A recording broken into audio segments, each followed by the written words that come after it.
Hello बच्चों आपका हमारे यूट्यूब चैनल दीपक सर क्लासेस में स्वागत है। बच्चों आज की क्लास में हम एक्सरसाइज 4.3 स्टार्ट कर रहे हैं। ठीक है, सबसे पहले एक्सरसाइज 4.3 का क्वेश्चन नंबर 1 करते हैं। क्वेश्चन को एक बार रीड कर लो। क्वेश्चन क्या कह रहा है सुनो। Find the nature of roots of the following quadratic equation if real root exist find them. ठीक है, आपको ये जो क्वाड्रेटिक इक्वेशन दी गई है इनका नेचर फाइंड आउट करना है। नेचर का मतलब अच्छा बुरा नहीं, जो कि मैंने आपको पहले बताया था कि नेचर जो है डीप और डिस्क्रिमिनेंट से पता चलता है। शॉर्ट में बता देता हूँ, इस चैप्टर की जो इंट्रोडक्शन वीडियो उसमें ये सारी चीज़ें बताई थी मैंने, है ना। तो अगर इस एक्सरसाइज को स्टार्ट करने से पहले, इस चैप्टर को स्टार्ट करने से पहले आप इसकी इंट्रोडक्शन वीडियो देख लेना, है ना। Greater than zero, less than zero और डी इक्वल टू जीरो बताया गया था। डी इक्वल टू जीरो होता है तो टू डिस्टिंक्ट रियल रूट होते हैं, sorry two equal real root होते हैं। ठीक, डी इक्वल टू जीरो पर डी ग्रेटर देन जीरो होता है तो टू डिस्टिंक्ट मतलब different real roots. Less than zero पर नो रियल रूट्स। समझ में आ रहा है? ठीक है, ये चीज़ याद रखना। ठीक है, और साइड में मैं आपको क्वाड्रेटिक फार्मूला भी लिख, ये डी फोर डिस्क्रिमिनेंट होता है और क्वाड्रेटिक फार्मूला भी बताया गया था इंट्रोडक्शन वीडियो में, फिर भी मैं साइड में लिख देता हूँ। है X equal to minus B plus minus, है ना, under root D upon two A. तो देखो नेचर ऑफ रूट्स जो हमें पता चलता है डी से, तो यहाँ पर ए टू है, एक्स स्क्वायर के पास वाला ए होता है, एक्स के पास वाला बी होता है और सी ये होता है, मतलब इक्वल टू से इधर वाला जो बचा हुआ है, समझ गए ना। एक्स के साथ वाला बी, बाकी इक्वल टू से इधर जो भी होगा वो पूरा सी। ठीक है, मैं डी निकालता हूँ, बी स्क्वायर माइनस फोर ए सी। ठीक, किसी भी नेगेटिव की पावर इवन होती है तो आंसर पॉजिटिव आता है। ठीक है, फोर टू जा एट, फाइव जा 40। देखो यहाँ से माइनस का आएगा, है ना, तो डी की वैल्यू क्या गई, -31, है ना। Hence D is less than zero, क्योंकि नेगेटिव वैल्यू क्या होती है, जीरो से कम होती है। देयरफॉर देयर विल बी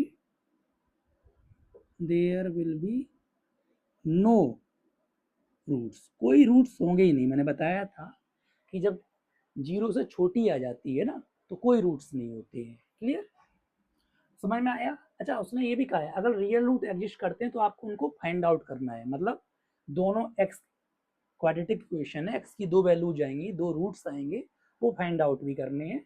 तो ऐसा कुछ कहा नहीं है कि आप इसे स्प्लिटिंग द मिडल टर्म से करो या क्वाड्रेटिक फार्मूला से, आप किसी से भी कर सकते हो, बट मैं आपको क्वाड्रेटिक फार्मूला से कराऊंगा ताकि कुछ क्वेश्चंस की प्रैक्टिस हो जाएगी। इससे पहली वाली क्लास में मैंने आपको, है ना, स्प्लिटिंग द मिडल टर्म मतलब फैक्टराइजेशन मेथड से कराया है।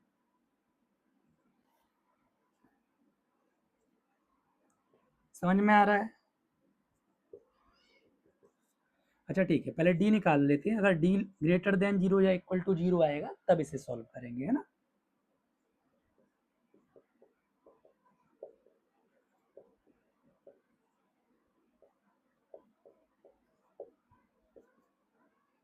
ये देखो सुनो, -4 का स्क्वायर 16 और √3 का 48। समझ में आ रहा है? तो 16 इंटू 3 48। समझ में आ रही ना बात? 4 3 या 12, 12 4 जा 48, तो डी इक्वल टू जीरो आ गया। तो डी इक्वल टू जीरो है तो इसका मतलब, तो यहाँ नेचर ऑफ रूट्स में आप लिख दोगे, नेचर ऑफ रूट्स जो है, nature of roots two equal real root, यानी एक्स की दोनों वैल्यू सेम आएंगी। Clear, two equal real roots. ठीक है, उसने कहा था अगर रियल रूट एग्जिस्ट करते हैं तो उनको फाइंड आउट भी करना है। समझ रहे हो? अब मैं इसे फाइंड आउट करके दिखाता हूँ, वो भी मैं इस क्वाड्रेटिक फॉर्मूले से करूंगा। अब इधर आ जाओ। ठीक, यही फॉर्मूला है, माइनस बी, बी की वैल्यू है -4√3 है, ध्यान रखना एक्स के साथ वाला बी होता है, विथ साइन लेना है, माइनस फॉर्मूले का और माइनस माइनस प्लस हो गया। समझ में आ रहा है ना बात? Plus minus root D. अच्छा, रूट डी की वैल्यू डी कितना है, 0 है, तो रूट रूट 0 लिख दोगे अपॉन 2 इंटू ए की वैल्यू कितनी है, 3 है, 3 4√3, ये तो आपका रूट 0 होता है, ध्यान रखना, अपॉन 6। ठीक है। अच्छा, एक बार तो पॉजिटिव लोगे, प्लस, अरे प्लस 0 लो चाहे माइनस 0, यही तो रहेगा, किसी में भी 0 ऐड करो या 0 सब्ट्रैक्ट करो उस नंबर में से तो सेम ही रहता है। समझ रहे हो ना, ये दोनों केस हैं प्लस माइनस वाले। ठीक है, तो वो एक ही बात पड़ेगी, इसलिए सेम ही हो जाएंगे। बात समझ में आ रही है ना? 4√3 प्लस 0 करोगे तो तब भी 4√3 आएगा, 4√3 माइनस 0 करोगे तब भी 4√3 आएगा। क्लियर? ठीक है, 2 2 जा 4, 2 3 जा 6, 2√3 बाई 3, 2 2 जा 4, 2 3 जा 6, 2√3 बाई 3। समझ में आ गई बातें कि नहीं? क्योंकि यहाँ पे d इक्वल टू 0 था, तो 2 इक्वल रियल रूट होंगे, मतलब इक्वल रियल रूट का मतलब हुआ x की दोनों वैल्यू सेम होंगी। समझ में आया? देख लो, समझ लो, और स्क्रीनशॉट लेना चाहो तो स्क्रीनशॉट ले लो, फिर हम इसका थर्ड पार्ट करते हैं।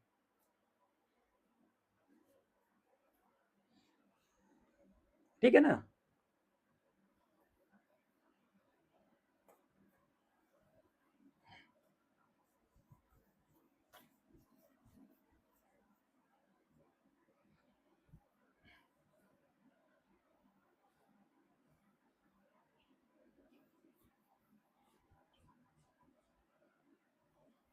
ठीक है। अच्छा, इसका थर्ड पार्ट क्या कह रहा है, ध्यान सुनना, दूसरा लेना पड़ेगा।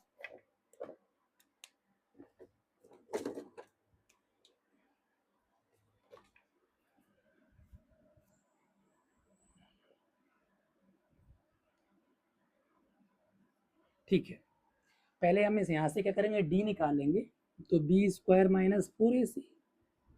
ठीक है, यानी -6 का स्क्वायर -4 इंटू 2 इंटू 3, -6 का 36 होगा स्क्वायर। ठीक, किसी भी नेगेटिव की पावर अगर इवन होती है तो पॉजिटिव आता है। 4 2 जा 8, 8 3 जा 24, 12 आ गया। ठीक, ये भी मार्कर नहीं चल रहा है, दूसरा लेना पड़ेगा।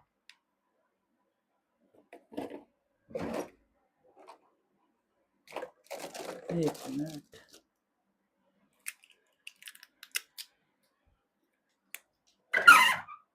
समझ में आया ना? ठीक है,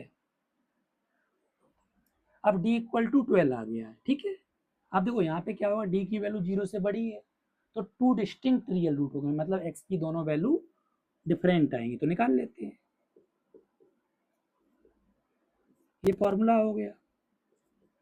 ठीक, माइनस बी ना, तो देखो सुनो, माइनस बी की वैल्यू -6 है, ठीक, प्लस माइनस रूट डी कितना है, 12 है, और 2 इंटू ए की वैल्यू क्या है, 2 है, 2 इंटू 2, ये 6 हो जाएगा ना? ठीक है। अच्छा, थोड़ा सा ना इसको हम √12 को देखो कैसे लिख सकते हैं, साइड में क्या करो, 12 लिखो, 2 6 जा, कोई समझ गए ना? अब जिसकी पेयरिंग हो जाती है उसे एक बार लिख लो। ठीक है, जिसकी पेयरिंग हो जाती है उसे एक बार लिख लो, तो वो चीज़ तो बाहर आ जाती है, और जिसकी पेयरिंग नहीं होती है वो अंदर आ जाती है। बात समझ में आई? ठीक है, तो हम लिख सकते हैं इसे 2√3। अच्छा देखो, बाई चांस लगे कि हमने गलत करा है तो दिमाग में देखो कैसे समझना है, 2 का स्क्वायर कर दो 4, और 4 3 जा 12, तो ऐसे कुछ चेक कर सकते हो। ठीक है। अच्छा सुनो, एक बार प्लस की लेनी है और एक बार माइनस की लेनी है, इधर आ जाओ। 6 प्लस 2√3, ये बीच में प्लस माइनस लगा है ना, तो मतलब ये है कि एक बार पॉजिटिव लेनी है, एक बार 6 प्लस 2√3 लेना है, एक बार 6 माइनस 2√3/4 लेना है। ठीक, इधर हम माइनस की ले लेते हैं। समझ में आ रही हैं बातें? तो वो आसान है, प्रैक्टिस करोगे तभी चीज़ें आएंगी, एकदम नहीं आ जाएंगी। ठीक है, अब क्या करते हैं, यहाँ से 2 कॉमन ले लेते हैं ऊपर से। कॉमन का मतलब होता है डिवाइड देना, तो 2 3 या 6 और 2 से 2 कट गया तो √3, ये 2 1 जा 2, 2 2 जा 4, 3 प्लस √3/2। ठीक है, अच्छा अब इधर आ जाओ, इधर देखो ये सब्ट्रैक्ट नहीं होगी, मैंने बता रखा है, ऐसे आप 6 माइनस 2√3 सब्ट्रैक्ट नहीं हो सकता है। 6 ऐसा मत करना कि 4√3 लिख दो, मैंने कहा था कि रूट वाली चीज़ को आप वेरिएबल की तरह ट्रीट करो, तो 6 माइनस 2x पॉसिबल है क्या, नहीं ना, तो वैसे ही ये भी नहीं सब्ट्रैक्ट होगा, ध्यान रखना। फिर से इसमें से हमने 2 कॉमन ले लिया, ठीक है, मज़ा आ रहा है, ठीक है, 2 2 जा 4, 3 माइनस √3/2, समझ में आया। तो ये हमारी दो एक्स की दो वैल्यूज हो गई, मतलब इस क्वाड्रेटिक इक्वेशंस के ये दो क्या हो गए, रूट्स हो गए। मैंने बोला था ना, नेचर ऑफ रूट्स में आप लिख लोगे, उसने नेचर ऑफ रूट बोला था ना, तो आप इधर ही लिख लो, नेचर ऑफ रूट में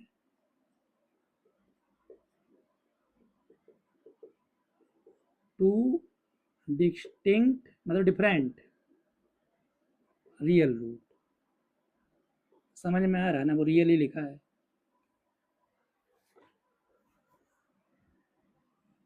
चलो लिख देते दोबारा, समझ में आ रहा है ना, तो ये आपके 2 डिस्टिंक्ट रियल रूट होंगे नेचर ऑफ रूट्स में, और उसने कहा था अगर रियल रूट एग्जिस्ट करती हैं तो उसे फाइंड आउट करो, तो हमने फाइंड आउट कर दिया, समझ में आ रहा है ना, ठीक है, देख लो समझ लो, फिर हम मिलते हैं नेक्स्ट क्लास में।